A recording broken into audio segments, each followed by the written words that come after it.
இந்த பிப்ரவரி 20ஆம் தேதியிலிருந்து 23ஆம் தேதி வரைக்கும் ஒடிசால சீனியர் ஸ்டேட் கபடி சாம்பியன்ஷிப் பாய்ஸுக்கானது வந்து நடக்குது. இந்த ஒரு டோர்னமெண்ட்டை நீங்க எதில் பார்க்கலாம் அப்படிங்கிற அப்டேட்டை இந்த வீடியோவில் சொல்ல போறேன். ஆனால் அது மட்டும் இல்லாமல் அதே senior state national kabaddi championship உமன்ஸுக்கானது வந்து பார்த்தீங்கன்னா இப்போதைக்கு ஹரியானாவில் வச்சு நடந்துட்டு இருக்கு. இதில் அன்ஃபார்ச்சுனேட்லி நம்ம தமிழ்நாடு டீம் வந்து எலிமினேட் ஆயிட்டாங்க. அதை பற்றியும் ஒரு சில டீட்டெயில்டான விஷயங்கள் பார்க்கலாம். அண்ட் அதெல்லாம் தாண்டி ஒரு முக்கியமான விஷயம் இருக்கு. ஸோ வீடியோ ஸ்கிப் பண்ணாமல் பாருங்க. புதுசாக வந்து பார்க்குறீங்கன்னா சேனலை சப்ஸ்கிரைப் பண்ணிட்டு இந்த வீடியோக்கு ஒரு லைக் கொடுத்துக்கோங்க. அண்ட் ஃபர்ஸ்ட் அப்டேட்டா யுவா கபடி சீரிஸ்லேருந்து ஸ்டார்ட் பண்ணிடலாம். ஸோ யுவா கபடி சீரிஸ் வந்து பார்த்தீங்கன்னா கிராண்ட் ஃபினாலே கூடிய சீக்கிரம் நடத்த போகிறாங்க. அதுக்காக ஒரு போஸ்ட்டை வந்து இப்போதைக்கு அஃபிஷியலாக அனௌன்ஸ் பண்ணியிருக்காங்க. டிஸ்பிளேல ஷோ பண்ணுறேன், பார்த்து தெரிஞ்சுக்கோங்க. ஆனால் அடுத்ததான் நம்ம தமிழ்நாடு டீமோட கேர்ள்ஸ் டீமை பற்றி பார்க்கலாம். ஸோ இந்த ஒரு சீனியர் ஸ்டேட் நேஷனல் கேம்ஸில் ஒரு நல்ல ஸ்டார்ட் வந்து பார்த்தீங்கன்னா நம்மளோட கேர்ள்ஸ் டீமுக்கு வந்து கிடச்சிருந்துச்சு. அவங்களோட போல் ஈல வந்து பார்த்தீங்கன்னா போல் வின்னராக அவங்க தான் முடிச்சிருந்தாங்க. எந்த ஒரு தோல்வியும் அடையலை. ப்ரீ குவார்டர் ஃபைனல்ஸில் பாண்டிச்சேரி டீமை ஒரு சின்ன மார்ஜினில் ஜெயிச்சு குவாலிஃபயர்ஸ்க்கு வந்து போனாங்க. குவார்டர் ஃபைனல்ஸில் வந்து பார்த்தீங்கன்னா unfortunately Himachal Pradesh team one சைடடாக நம்ம தமிழ்நாடு டீமை வந்து தோக்கடிச்சிட்டாங்க. ரொம்ப வருத்தமாக இருக்குது. ஏன்னா நல்ல ஒரு ஸ்டார்ட் வந்து கொடுத்துருந்தாங்க. நல்ல மொமெண்டம் கிரியேட் ஆச்சு. பயங்கரமாக ப்ளே பண்ணிட்டு இருந்தாங்க.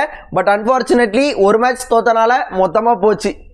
எப்படி போனாலும் இவ்வளோ தூரம் ட்ரை பண்ணி இவ்வளோ தூரம் வந்திருக்காங்க. அதுக்கு வாழ்த்துக்கள். அவங்களால முடிஞ்ச அளவுக்கு முயற்சி செஞ்சுருக்காங்க. அதுக்கு பாராட்டி ஆகணும். அண்ட் கடைசி அப்டேட் நீங்கள் எல்லாருமே ரொம்ப காத்துட்டு இருப்பீங்க. So 71st senior national games பாய்ஸுக்கானது வந்து பார்த்தீங்கன்னா பிப்ரவரி 20ஆம் தேதியிலேருந்து 23ஆம் தேதி வரைக்கும் ஒடிசாவில் வச்சு நடக்க போகுது. இந்த ஒரு டோர்னமெண்ட்டில் நிறைய PKL ஸ்டார்ஸ் வந்து பார்ட்டிசிபேட் பண்ணுறாங்க. பவன் ஷெராவத், தேவாங், அயான். பட் அதெல்லாம் இன்னும் ப்ராப்பராக கன்ஃபார்ம் ஆகலை. ஏன்னா நிறைய டீம்ஸ் அவங்களோட ஸ்குவாடை இன்னுமே அனௌன்ஸ் பண்ணலை. நம்ம தமிழ்நாடு டீம் வந்து பார்த்தீங்கன்னா ஸ்குவாடை வந்து அனௌன்ஸ் பண்ணிட்டாங்க.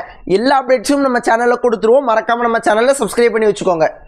அண்ட் இப்போதைக்கு இந்த ஒரு டோர்னமெண்ட்டை நீங்கள் ஃப்ரீயாக யூடியூப் சேனல்லே பார்க்கலாம். ஓகேங்களா? ஸோ ஒடிசா கபடி அப்படிங்கிற மாதிரி ஒரு யூடியூப் சேனல் இருக்குது. அண்ட் அங்கே வந்து பார்த்தீங்கன்னா இந்த டோர்னமெண்ட்டோட எல்லா லைவையும் அஃபிஷியலாக கொடுக்க போகிறாங்க.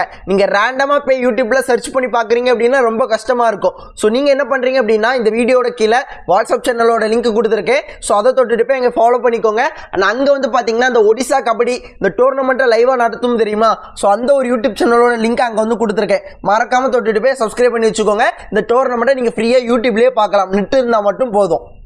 அண்ட் உங்கள் எல்லாருக்குமே நல்லா புரிஞ்சிருக்கும் அப்படிங்கிற மாதிரி நினைக்கிறேன். ஸோ இந்த டோர்னமெண்ட்டை பார்த்தினா நிறைய அப்டேட்ஸ் கிடைச்ச உடனே நம்ம சேனலில் வந்து நான் வந்து அப்டேட் பண்ணிடுவேன். ஆனால் அது மட்டும் இல்லாமல் இந்த டோர்னமெண்ட்டில் ஃபுல் ஃபோக்கஸும் தமிழ்நாடு டீம் மேலே தான் இருக்க போகுது. அதை தாண்டி தான் மற்ற டீம்ஸ் மேலே.